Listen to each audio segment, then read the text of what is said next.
Kalau dari pandangan pakar hukum ya dibilangnya, itu seperti apa melihatnya?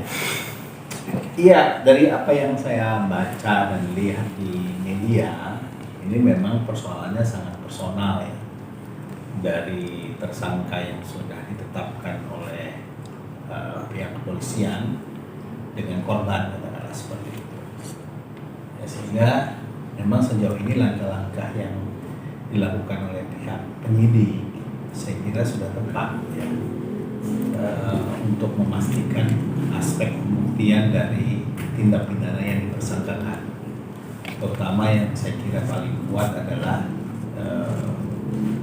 kesengajaan menyebabkan orang mati ataupun paling tidak kelalaian. Ya, jadi pembunuhan atau kelalaian yang menyebabkan orang meninggal dunia. Sehingga pada dasarnya kita tunggu saja apa yang kemudian langkah-langkah yang dilakukan oleh pihak kepolisian terkait dengan hal ini. Secara umum seperti itu. Berarti kalau dilihat dari permukaan udah memenuhi unsur segala macamnya dari masalah Saya ini. kira yang paling kuat kan sebenarnya adanya rekaman CCTV dari peristiwa tersebut. Yang di situ bercerita lebih banyak daripada apa yang kita lihat, dihubungkan dengan hasil ekshumasi dari korban. Ya, jadi pemeriksaan atas mayat yang dilakukan terhadap korban ini tentu juga nantinya berkorelasi. Ya, yang saya dengar dari media kan memang ada semacam tumbuhan ataupun benda-benda yang biasa berada di dalam air yang ada di dalam tubuh korban, sehingga bisa disimpulkan sebab kematiannya adalah tenggelam. Ya, kematian yang disebabkan oleh tenggelam ini terkorelasi dengan gambaran CCTV, tangkapan gambaran CCTV yang menunjukkan bahwa tenggelamnya bukan karena sebab-sebab yang masuk kategori accident, tapi sesuatu hal yang disengaja ataupun paling tidak adalah suatu bentuk overtrain, ya, suatu cara untuk kemudian memaksa tubuh orang secara berlebihan sehingga kemudian di luar dari kemampuan tubuhnya, dan ini masuk kategori kelalaian. Jadi kalau dalam pandangan saya sih apa yang dilakukan oleh kepolisian sudah cukup tepat sejauh ini. Pak, banyak yang menduga ini adalah bisa juga dibilang direncanakan. Apakah benar? Karena sebelum kejadian kedua orang tua dan tersangka ini sempat mengunjungi lokasi tersebut untuk survei lapangan. Rencana dalam hukum pidana itu sebenarnya tidak ada. Ya, pembunuhan berencana itu sebenarnya tidak ada. Tapi yang benar adalah pembunuhan yang dipikir-pikir lebih dulu. Jadi ada jeda waktu yang cukup baik panjang maupun pendek buat pelaku untuk memikirkan perbuatannya. Jadi kalau tadi dikatakan ada dua belah pihak, orang tua korban dan si tersangka ini, katakanlah begitu, ingin merancangkan sesuatu, apa dasarnya? Karena perbuatan seperti itu terlihat sekali spontan.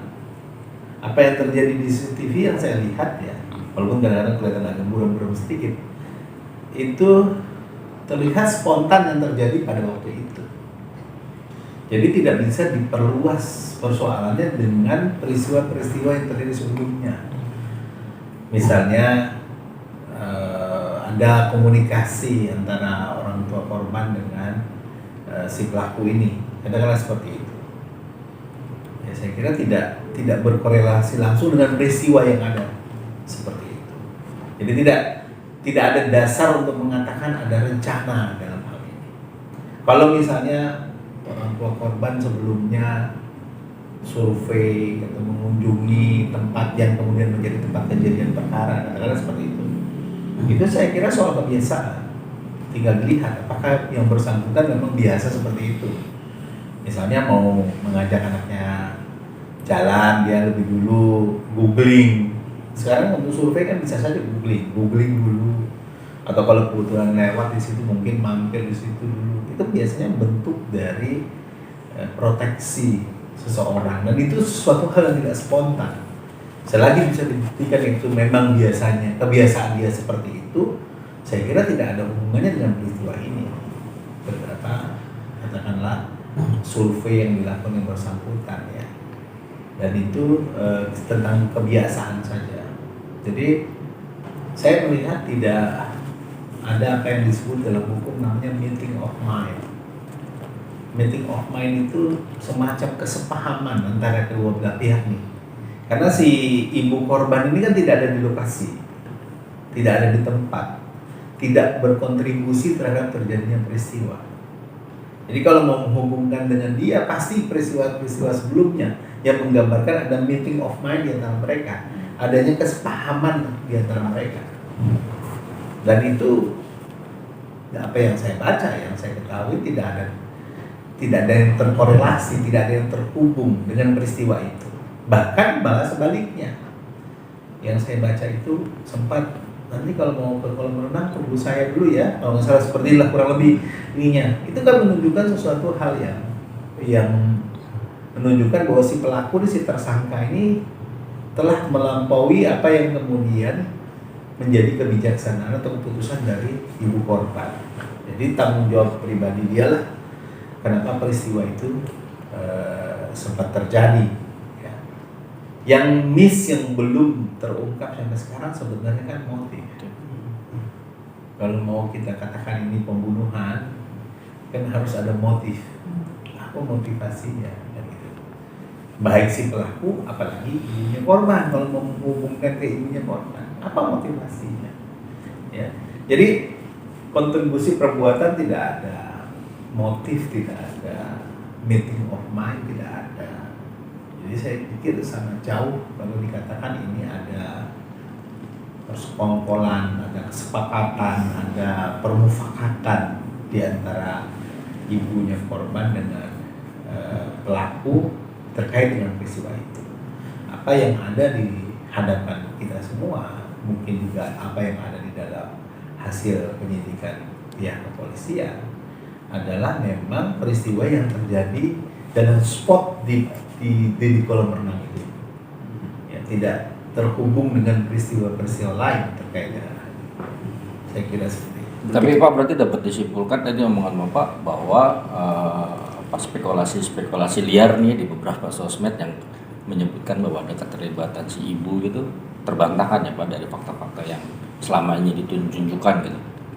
Kalau ya spekulasi itu kan biasanya kerjanya infotainment, kan gitu ya. Kalau orang hukum bicara soal fakta, jadi fakta-faktanya tidak menghubungkan gitu ya. Ya saya lihat ya, baca, dengar faktanya kurang lebih antara pelaku dengan ibu korban ini menjalin hubungan 2 tahun dan mereka sudah biasa pergi bersama. Si pelaku juga mempunyai anak yang sebaya katakanlah dengan korban yang biasa juga bergaul gitu.